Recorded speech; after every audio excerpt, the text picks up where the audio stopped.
Hello everybody, welcome back to my channel. I hope you're doing really well. I'm in a different place today, if you haven't noticed.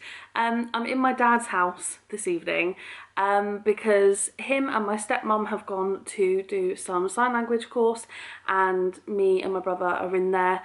Our household support bubble is their childcare bubble, so me and my brother take it in turns to look after our two sisters. Anyway, today's video I feel like is a bit niche, but if you like games and playing games with your family, then I feel like you really like it. I have asked my dad, my stepmom and my brother to tell me their top 2 or 3 favourite games that they like playing with the family, and I thought, because honestly my dad has so many games, I thought that I would show you our family's favourites basically, because they might be good recommendations for you to buy and play with your family, you know, and I would love some recommendations back. Someone gave me some recommendations in my video where I showed you my board game collection, which is tiny in comparison with my dad's, but yeah, so I've got 2 from my stepmom, 3 from my dad, 2 from my brother, and then I've got a few that I think deserve like a little mention, you know.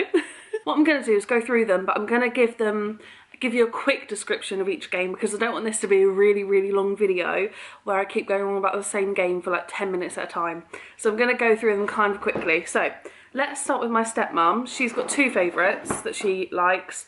This first one, everyone has basically played this. It's Cluedo. If you're in America, it's called Clue. I don't know why. Why did they get rid of the dough? Or did they add the dough on for us? No idea. Everyone knows what Cluedo is. Someone has been murdered. You have to figure out who's killed them, where they killed them, and what with. There are cards in the middle that literally tell you who killed the person, what with, and where. You've all got your own cards. You know, if you've got Miss Scarlet in your hand, then she obviously isn't in the middle, so she isn't the murderer. You make accusations. If someone's got one of the cards, they show it to you, so then you know, oh okay, it can't be Professor Plum because you've got him. Interesting, and that kind of thing. And then you guess. My stepmom always wins this game. I don't know how she does it, but yeah, so Cluedo, very simple game. Her other favourite to play is Ticket to Ride, and to be honest, as a family, we have played this quite a few times. We've got Ticket to Ride Europe, but you can buy loads of different expansion packs. I've seen Ticket to Ride India, and there are other places all over the world that probably have a Ticket to Ride for them. Ticket to Ride, you have a big map. This is your board on the table. I feel like I'm going to be rubbish at explaining these, but let's go with it. This is your board on the table. There's all these different routes from London to Amsterdam to places I can't pronounce. I literally cannot pronounce any of these. Budapest, there we go. All these different places. The routes are split up, and there are different colour spaces, if you will, that kind of form the routes. Everyone picks a certain amount of routes, and you think, oh my goodness, I need to place my train carriages going from London to Budapest. Oh my goodness, how am I going to get there? Okay, what colour carriages do I need? Okay, you go round. When it's your turn, you might pick up some cards, and each card has a carriage on in a different colour, basically, and you might think, I need 4 greens, I need 4 greens, so you just keep picking up until you've got 4 greens, and then when you've got 4 greens, you can put the cards down, and you can put your carriages along the 4 green spaces, basically. There are a limited amount though, so if someone else has gone there, you can't go there. And you want to complete every route that you've got in your hand, you want to complete. You get bonus points for having, if you're the person with the longest consecutive route, you get a bonus point. You also get a bonus point for not using your stations, because you have little stations. I think everyone has 3. And you put them on a place. Say if someone's stolen the bit that you wanted, you can put your station there. And as long as you feed into it, you can claim that, if that makes sense. But what I like about this is that you kind of score your points as you go, because you're like, oh, I've just placed a 4 carriage route, I get however many points, but at the end it's all the bonus points at the end, and you count up at the end as well. You're like, I did this route for 20 points and stuff like that. So I like that, because you might think you know who's winning, but actually until you take in all the points and all the bonuses at the end, you don't know who's won. So I like that very much. That is one of my favourites. Let's move on to my dad's ones. Are these going to be easy to explain? I don't know. My dad loves Risk. I feel like this is quite a popular game. Risk, we haven't played in ages, to be fair. Again, there's a map. We love a good map. There we go. That's your board on the table.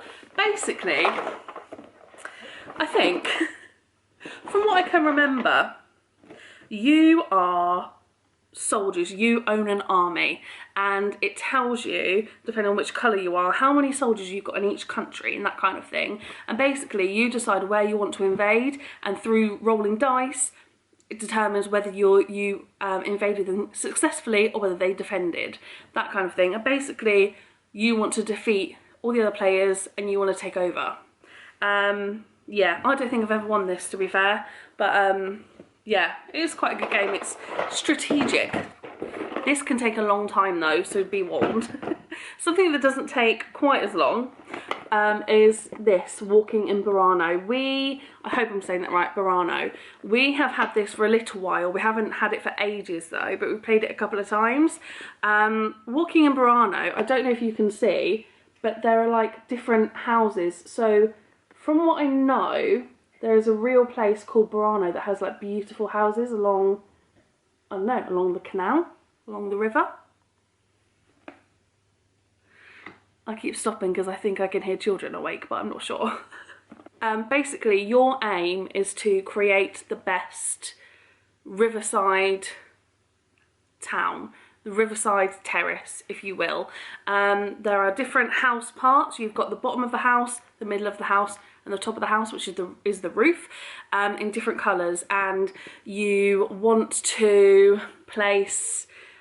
create multiple houses where the bottom, the middle and the top are all the same colour, but you're not allowed to have a blue house next to a blue house. That you have to split them up by colour.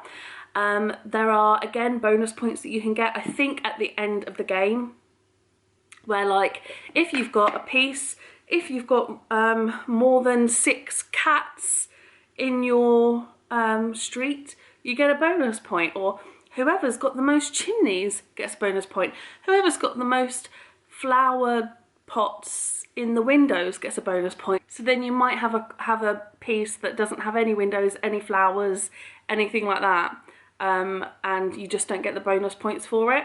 But it depends on which tourists come. Some tourists like flowers, some tourists like cats, some tourists like chimneys, that kind of thing. So yeah, I like this because I feel like, again, it's nice and simple. I mean, it's a bit strategic, but it's not like gonna take you hours to play. So I really like this. Good shout, Dad. The next one, I feel like I've forgotten how to play this. This is Sushi Go Party, and this is actually one of my favourites because, again, it's so simple. I'm gonna have a quick look at it and then I'm gonna get back to you.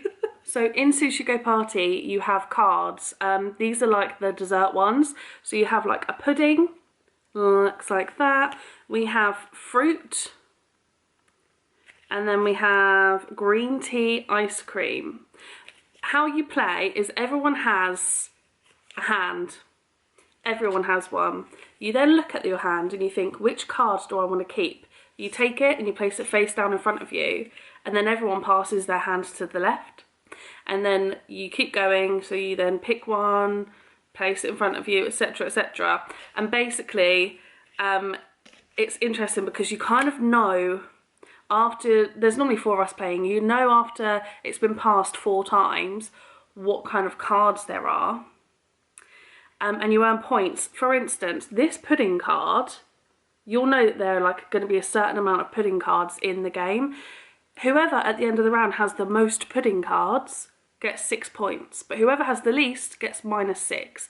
So that's going to make you want to have a few. The green tea ice cream, if you've got 4, you get 12 points. But that means if you've got 3 or you've got 5, you don't get any points. So that's a really interesting one, because you might go for it in your first hand, and then as the others get passed around, you realise that there are no other green teas and you've kind of wasted a card being in front of you. So yeah, I think it's really fun, and then you get to play it with like different menus. The board is like a menu board, looks like this, and then I think you pick your game. You pick which rolls you want, which specials you want, which appetizers and which dessert. And then you always have nigiri, which for this one you get 1 point, for this one you get 2 points, for this one you get 3 points per one that you have. Yeah, it just makes you think. And then by the time everything's gone round like 4 times, everyone knows everything that's in the hands, and you don't know by the time that this hand comes back to you, someone might have taken all the ones that you thought that you wanted to take, and it's really interesting. I love it. It's just, I feel like it's really fun. There's eel, and if you have 1 eel, you lose 3 points, but if you've got 2 or more, you score 7. So when you see one in your first hand, you might think, I'm going to keep that one. But then by the time the others come round, you might realise, oh my goodness, there aren't any. Or someone might have made the same decision as you, but there were only 2 in the game, in that round. So you've both lost 3 points. Whereas if one of you had taken both of them, you would have got 7 points. Does that make sense? Yeah, I think it's really fun. And yeah, I think it is. I think it is. I think all the games are fun though, let's be honest. So my brother had 2 picks. His first one was Carcassonne. We call this Sakakhan. I think it's from the first time that Dad introduced this to us. We were like, what are you saying? And then I think I just was like, Sakakhan, and now every time we play it, we're like, should we play Sakakhan? We haven't actually played this in ages, but it's basically a tile placing game. So in this bag, there are different tiles. You have them in a pile face down, but there's things like this. So there's some grass, there's a road, there's the start of a city, if that wants to focus at all. So this one has grass, well, a farm, a road, part of a city there, and you basically continue and you build cities and farms and roads and stuff like that. And you have little people, and you might want to put someone on a road or put someone in a city, and you want to make a bigger city. You want to make it as big as you can because you get more points at the end of the game. You want to make your road as long as you can. If you put your person on a farm piece, you want to supply more than one city. So yeah, that kind of thing really. We haven't played this in ages, to be fair, but you might start at the beginning of a city and put your person in it, and then someone else puts a tile and they actually close off your city, so you can't make it any bigger, and that kind of thing. You can get in each other's way and stop people from getting bonus points. Or if one person's got 1 person in a city, you could put 2 people in a city, and then like you win that city because you've got more people in it, that kind of thing. So yeah, and to be fair, no wonder my brother likes this, because my brother always goes for me, like always. No, he is one of the people, I normally just look at what I need and what I want in a game, but he is proper, looks at everyone else and is like, I'm gonna stop you from doing what you're planning, and that kind of thing, whereas I never pay attention to that. So that's Carcassonne or Sakakhan, we like that. My brother also picked this as another favourite, and I don't really know why. Well, I think he picked it to wind me up, to be honest. This is an old school box, look how old this is. Monopoly. In my family, we do not talk about this game. I feel like everyone has that issue, and I didn't realise until a couple of years ago. But we last played it about 12, 13 years ago. We were on holiday, we played it, and I got very upset at my dad, because in my opinion he was being out of order. And I locked myself in the bathroom and I cried, and since then we have never played Monopoly. So I'm not even going to talk about that one. Okay, here are some games that I think are worth mentioning. I would have picked, actually my favourites, I would have picked Sushi Go Party. I think Walking Burrano is quite a nice game, and Ticket to Ride, I would probably pick them. This game, we don't really play this anymore. I feel like I personally have got bored of it, because it's a really good game and we've played it so much that I feel like we've really overplayed it. This is called Loot. It's a little card game, and it's such a simple concept. You have boats. A boat will get laid out in the middle of the table. This one is worth 3 coins. This one is worth 4 coins. What's the highest? I don't know. 8, I think. Maybe 10. I don't know. You all have a hand and you can keep adding to your hand. Let me just... Where's the Admiral? So I think on your turn what you can do is you can decide whether you want to pick up a card, whether you want to place a boat. If you place a boat, we normally tend to get rid of like the ones that are worth the least amount of points first. If you place a boat and no one bets on it, by the time it comes back to your turn, you win that boat and you win however many points, however many coins are on the boat, if that makes sense. You all kind of bid for the boat. There is green, blue, purple and brown, so I think this only goes up to 4 players. When it's your turn, you can bid with your pirate ship. This one has 2 skulls, if you can see. So I might be like, oh, I'm green, and I'm going to put 2 skulls next to this boat that's worth 5 coins. If no one beats my bet and it gets back to me, I win that boat. However, purple might put theirs on and theirs is worth 4. So by the time it gets back to green's turn, they need to place another 3 because it will add up to 5, which will beat this one. If that makes sense. If you end up thinking, oh my goodness, say green's put another 3 down, so green's got 5 skulls and purple's got 4, and it's purple's turn, and they're like, oh my goodness, I've got no other purples. They could place down their pirate. There's only 1 pirate per colour. That trumps however many that other person's put down, and then you would win. Unless that other person, there's only 1 of these cards in the whole game, places their Admiral. Really, really simple. So then you collect in your ships, and then when the game ends, you count how many coins you've got, and then whoever has the most coins wins. Very simple. It is a very good game, to be fair, but we have played it a lot. That was loot.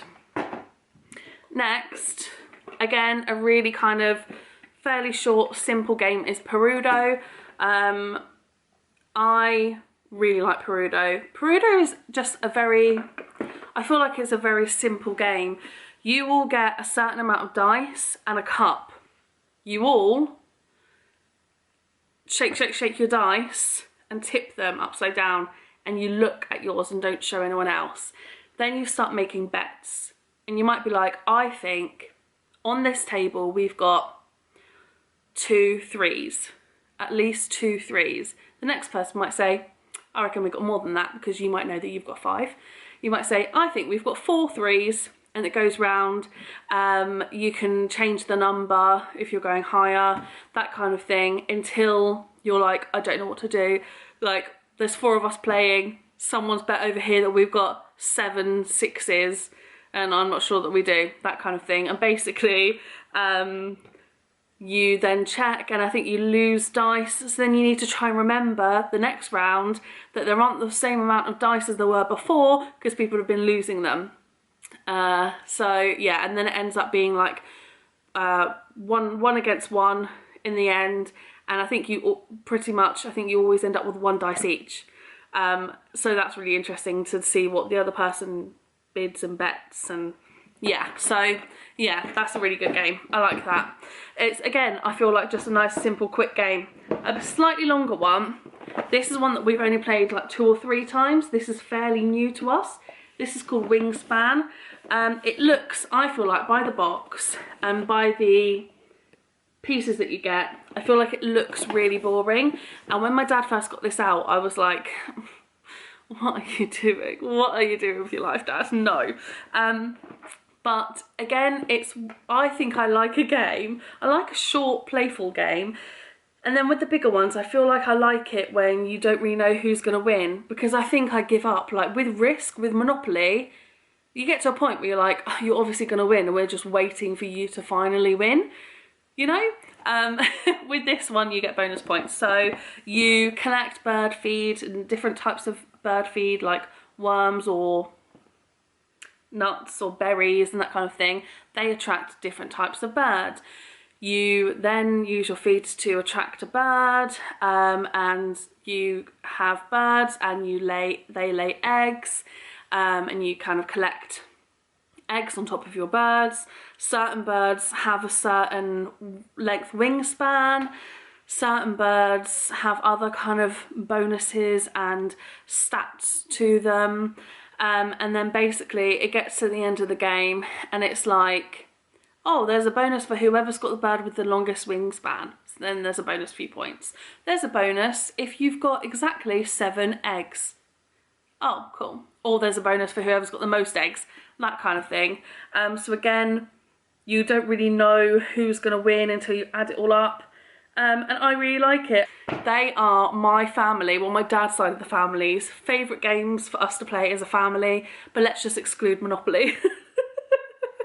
Let me know down below if you've played any of these games, what you think of them. If there's any that you think sound kind of cool or you want more information about or anything like that, please let me know down below. And if you've got any more recommendations for me, knowing what kind of games that I'm into or my family are into, please leave them down below as well. Thank you very, very much for watching this video. I hope you enjoyed it and I will see you tomorrow in my next one.